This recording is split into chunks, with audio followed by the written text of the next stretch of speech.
Thank you, Mr. Zatko, for your very informative testimony this morning. I want to start with some questions about Twitter's censorship policies.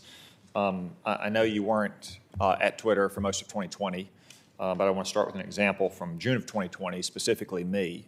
As left-wing street militias were rioting and looting in our streets, I posted on the website that the National Guard and even the active duty military have been used to stop such rioting in the past, most recently in 1992 in the LA riots. Within a couple hours, a low-level employee at Twitter's Washington office contacted my staff and said that if I did not delete that tweet, that my account would be permanently locked. My staff worked with this low-level employee, calling her on several occasions because she seemed very reluctant to put anything in writing in an email. They documented the accuracy of my comment and gave examples of how other elected officials had used similar language. The 30-minute window passed. My account was not locked. Ultimately, she said that Twitter would not take any action about my account.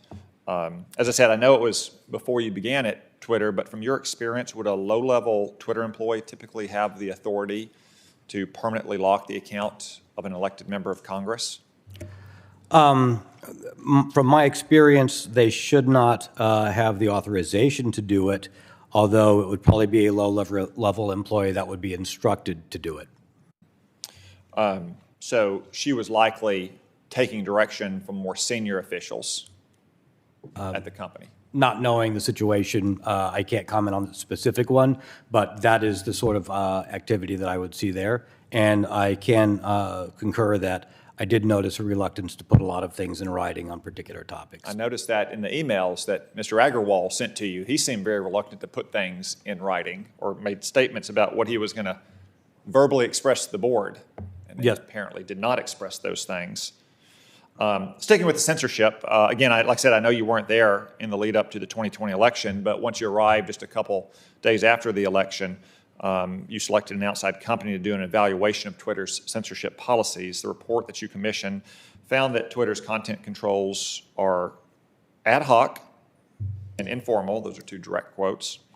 And the policy decisions behind it are made mostly by a small group of Twitter staff at San Francisco, quote, frequently during a time of crisis. Is that accurate?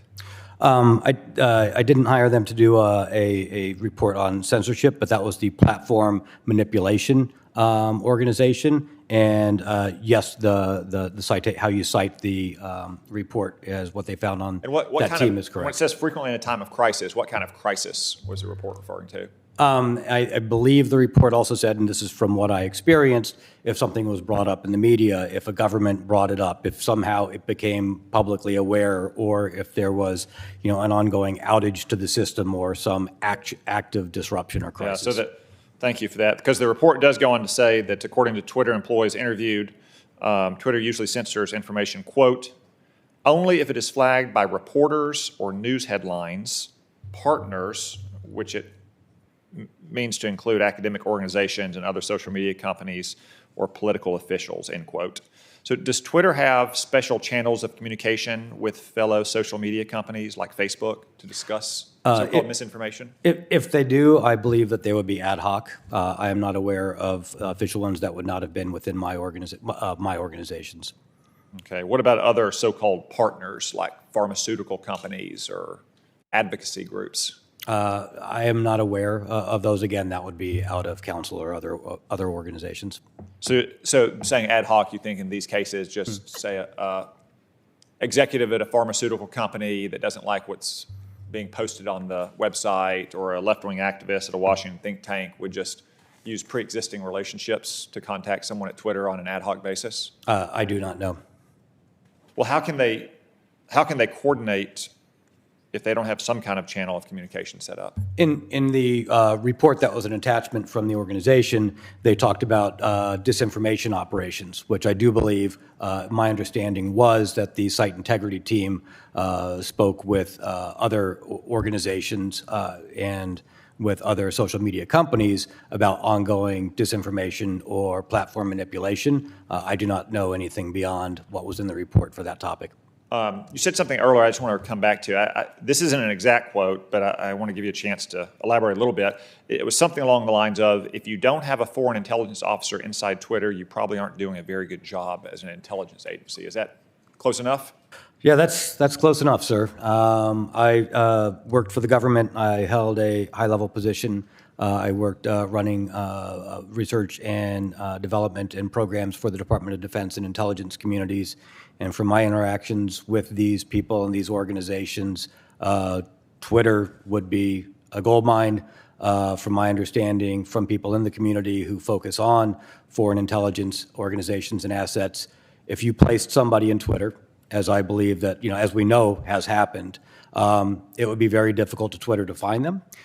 They would probably be able to stay there for a long period of time and gain a significant amount of information to provide back on either targeting people or on information as to Twitter's decisions and discussions and to the direction of the company. And does that include in Twitter's U.S. offices versus overseas, or is that distinction immaterial given the way Twitter functions? I believe that's immaterial in both. Thank you. My pleasure, sir. Thank you, Senator.